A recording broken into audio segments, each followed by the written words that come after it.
Assalamualaikum warahmatullahi wabarakatuh. Selamat pagi anak-anak. Selamat beraktivitas kembali bersama Bulan di sini, yaitu mata pelajaran prakarya. Pada pagi hari ini, marilah kita mulai kembali pelajaran prakarya. Sebelum kita mulai, mari kita berdoa terlebih dahulu anak-anak, supaya diberikan kemudahan oleh Allah Subhanahu wa taala sehingga kita bisa melaksanakan pekerjaan yang dengan baik, dengan selamat, sehat. Alhamdulillah dapat kita kerjakan dengan sebaik-baiknya. Berdoa mulai.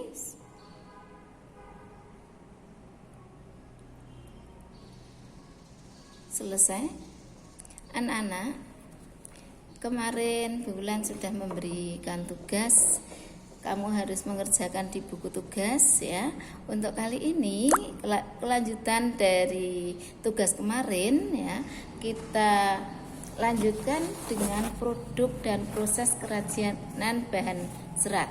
Untuk mendapatkan produk dan kualitas bahan ataupun kerajinan ini, kita harus melihat atau memperhatikan antara lain di buku paket sudah ada.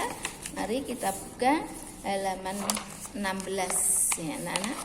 Ya, halaman 16 di situ produk dan proses kerajinan bahan serat ini dalam pembuatannya ada syarat-syarat perancangan benda kerajinan. Adapun persyaratannya, yang pertama, kalian harus memperhatikan kegunaannya. Kegunaan atau utility, yaitu benda kerajinan harus mengutamakan nilai praktis. Ya, nilai praktis dapat digunakan sesuai dengan fungsi dan kebutuhannya. Contohnya di situ mangkok untuk wadah sayur. Tapi kalau kalian misalnya prakaryanya itu membuat bukan mangkok, misalnya taplak meja, ya artinya di situ taplak meja bisa dimanfaatkan untuk menaplai meja, bukan untuk lap tangan. Itulah yang dimaksud dengan kegunaan. Ya, paham ya anak-anak? Yang kedua yaitu kenyamanan. Di sini kerajinan perlu adanya kenyamanan, comfortable. Benda kerajinan harus menyenangkan dan memberi kenyamanan bagi pemakainya. Contohnya cangkir didesain ada gagangannya. Itu kalau cangkir. Tapi misalnya tadi Ibu memberi contoh taplak meja, berarti taplak meja didesain sedemikian rupa menjadi taplak yang indah dengan kain yang ala kadarnya, dengan kain yang harganya murah, tetapi bisa mendapatkan bentuk yang bagus. Misalnya diberi hiasan-hiasan, diberi tempelan bunga, atau diberi hiasan-hiasan sedemikian rupa ya. Misalnya ini taplak, kemudian ditempeli. Kalau misalnya kamu membuat taplak begini, hanya ini, misalnya ini kain ya, hanya seperti ini saja, menarik atau tidak? Tentu saja kurang menarik. Dengan demikian maka dibuat atau dikonstruksi ya, didesain ya, agar bisa menarik, ditambahkan keindahan ya, ditambahkan hiasan-hiasan. Hiasan itu tidak hanya itu saja, tapi bisa ditempeli atau digambar, kemudian nanti bisa disulam dan sebagainya, sehingga menjadi indah. Itulah yang dimaksudkan kenyamanan, ya. Kemudian yang ketiga, keluasan, luas, ya. Benda kerajinan harus memiliki keserasian antara bentuk dan wujud benda dengan nilai gunanya. Contohnya, sepatu sesuai dengan anatomi atau ukuran kaki. Ya tentu saja kalau di sini diberi contoh sepatu, ya sesuai dengan si pemakai.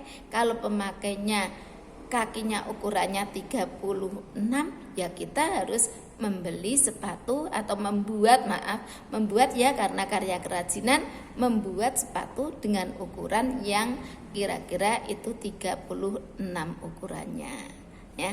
Demikian juga tadi saya beri contoh taplak meja. Pada umumnya taplak meja itu lebarnya 90, ya 90 kali 90. Kalau taplak meja panjang ya disesuaikan dengan ukuran mejanya. Itu kalau taplak. Kenapa diberi contoh bulan dengan taplak meja? Karena ini hubungannya dengan kain, ya, tekstil, ya. Itu. Kemudian yang keempat, keamanan. Benda kerajinan tidak boleh membahayakan pemakainya. Contohnya piring dari serat kelapa. Piring dari serat kelapa harus mempertimbangkan komposisi zat pelapis atau zat pewarna yang dipakai agar tidak berbahaya jika digunakan sebagai wadah makanan, ya.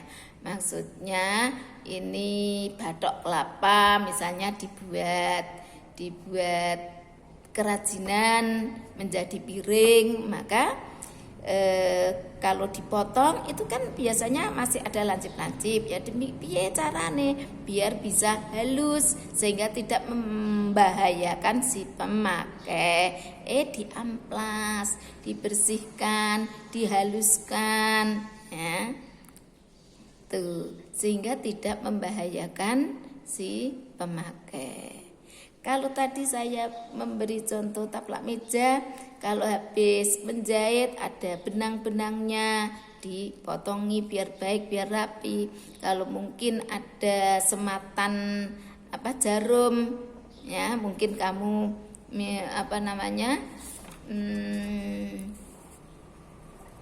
memberi pertolongan dengan menyematkan jarum supaya bisa lurus, bisa bagus, maka selesai jarum ya diambil kembali sehingga tidak membahayakan si pemakai apabila nanti digunakan.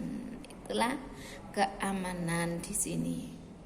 Yang kelima yaitu keindahan. Keindahan estetik, yaitu benda yang indah mempunyai daya tarik lebih dibandingkan benda yang biasa-biasa saja. Keindahan sebuah benda dapat dilihat dari beberapa hal, di antaranya dari bentuk, dari hiasan, dari ornamen, dan bahan bakunya. Ya, tapi tadi di depan sudah Ibu sampaikan bahan baku tidak harus yang mahal, ya. Kita menggunakan perca kain, perca itu maksudnya sisa-sisa kain seadanya pun boleh, ya, bisa. Saya harus membeli, Bu, membeli juga boleh, juga bisa digunakan, ya. Ya, keindahan ini tergantung pada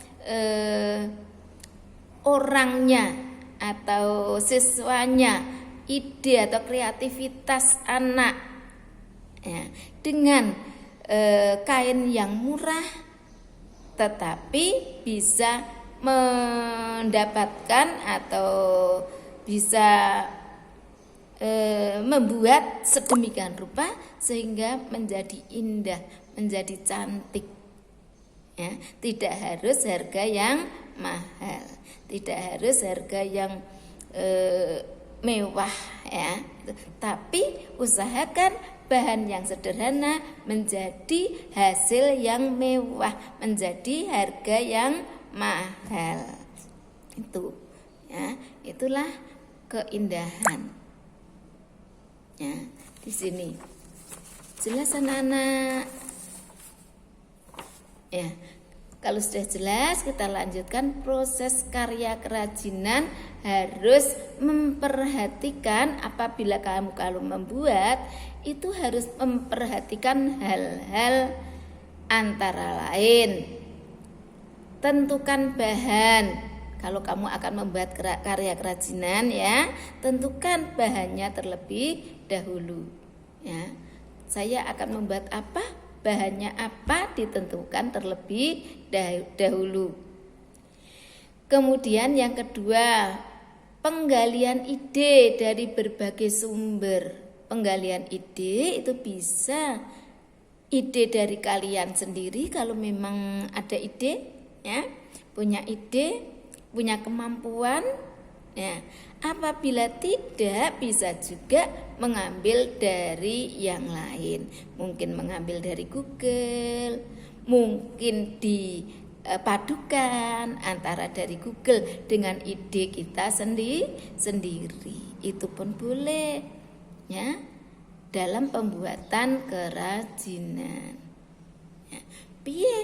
Bagaimana supaya bagus, supaya indah, supaya orang menjadi tertarik dengan menggunakan bahan-bahan yang sederhana, bahkan bahan-bahan bekas boleh.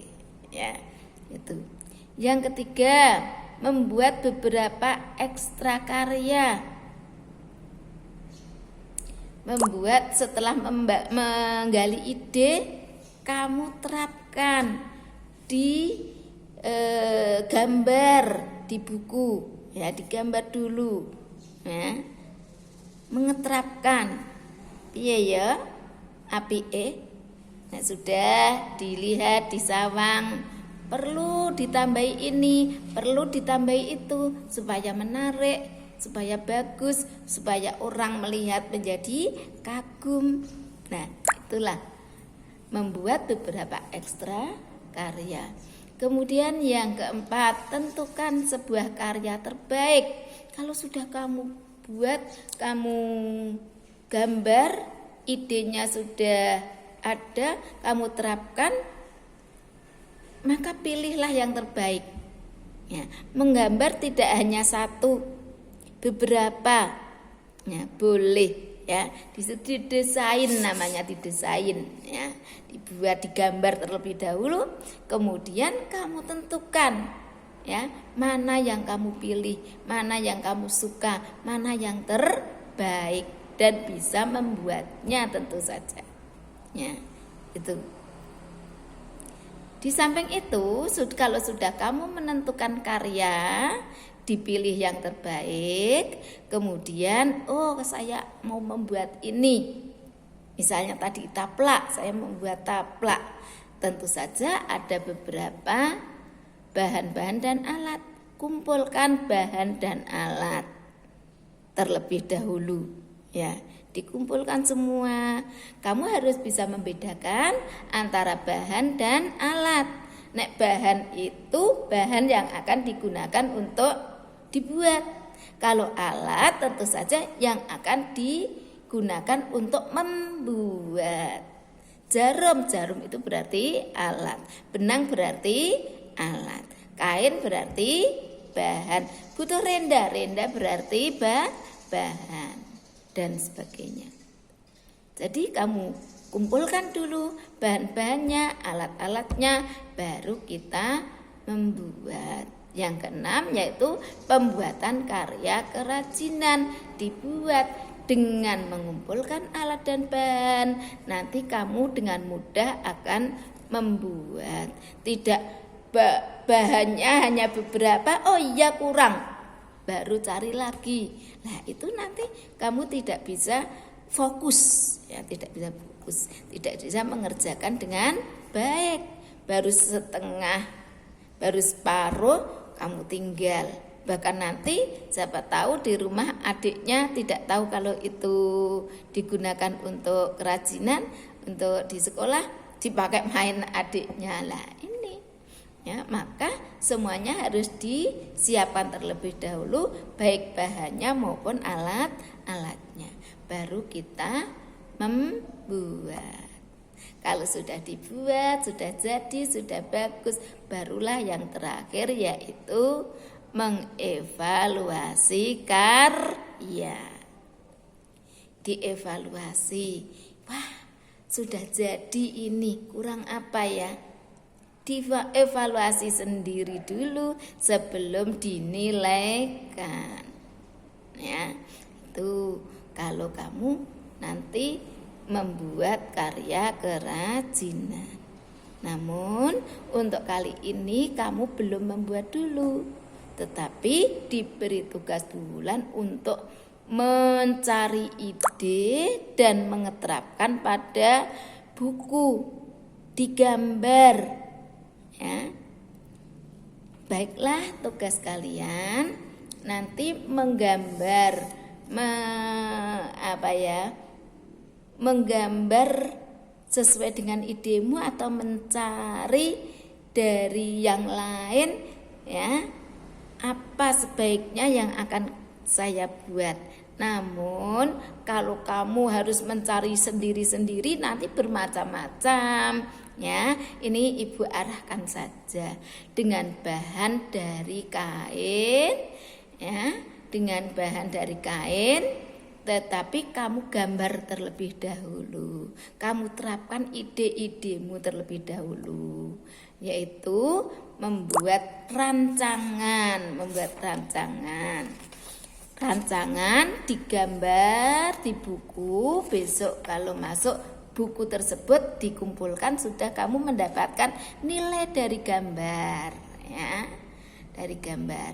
Kamu menggambar, kemudian di buku itu untuk setiap anak dalam penggambaran ini menggambar kira-kira nanti membuat taplak meja, ya.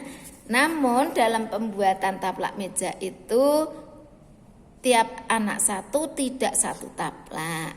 Rencana bulan itu nanti kamu membuat ukuran 45, ya, 45 kali 45 saja, ya. Itu untuk anak putra rencananya bulan itu membuat serbetnya, ya. Kenapa taplak meja kok hanya 45, Bu? Lah untuk anak putri ini nanti rencananya Bu Bulan berkelompok 4. Dari 45 cm kali 45 cm nanti digabung 4 anak menjadi satu taplak meja. Supaya nanti kalau membeli kain tidak terlalu mahal. Jadi 1/4-nya saja. Besok kalau sampai di sekolah, kalau dikumpulkan nanti digabung 4 anak digabung jadi 1. Lah, dalam pembuatan kelompok itu untuk anak putri itu 4 anak, ya, 4 anak, sehingga 4 anak itu membuat ide yang sama. Misalnya kamu membuat ide, satu kelompok 4 anak itu membuat ide ini 45 cm kali 45 cm masing-masing di rumah loh, ya. Satu anak membuat itu, kemudian punya ide, saya beri tengah-tengahnya nih digambar dulu. Digambar misalnya yang satunya tadi mana? Maaf, ini jatuh. Nih, gini. Ya, misalnya, ya, digambar, punya ide seperti ini. Ini gambar dulu ya. Nah, terus berarti 4 anak itu memberi ide yang sama. Kamu harus saling komunikasi, ya. Atau mungkin digambar seperti ini. Jadi di kainnya nanti ya, di buku kamu gambar, oh ya ini saya beri renda, misalnya tepinya diberi renda, terus tengahnya saya gambari, misalnya seperti ini digambari. Berarti 4 anak itu dengan gambar yang sama. Dan besok bisa digabungkan menjadi 1 taplak meja. Ini untuk anak putri. Bagaimana Bu untuk anak putra? Untuk anak putra silahkan juga menggambar, ya menggambar. Terserah ide kalian. Tapi untuk anak putra itu nanti, ya tiap anak juga satu, ya satu ini. Tidak usah secara kelompok. Kenapa bukan tidak secara kelompok? Karena rencananya untuk anak putra akan ibu buat serbet saja. Jadi untuk anak putra 1 anak 1. Mungkin diberi ini renda atau digambari, silahkan.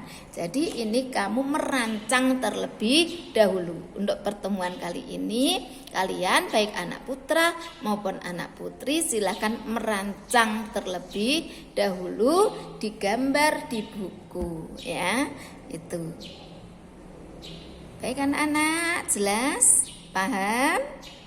Ya, seperti itu. Tugasmu hanya merancang, menggambar di buku. Besok kalau masuk atau kapanlah nanti ada kesempatan bisa dikumpulkan. Yang penting kamu sudah mendapatkan nilai. Untuk pertemuan berikutnya nanti baru prakteknya. Kamu merancang terlebih dahulu di buku. Paham nggih? Paham nggih? Ya, demikian anak-anak pertemuan kali ini. Tugas kalian merancang. Oh ya, maaf. Ini untuk kain tidak harus polos, boleh. Kain kotak-kotak boleh. Besok, oh iya itu besok ya Anje. Ya, yang penting sekarang merancang terlebih dahulu. Rancang. Ya, kalau sudah paham, saya kira demikian yang harus Ibu sampaikan.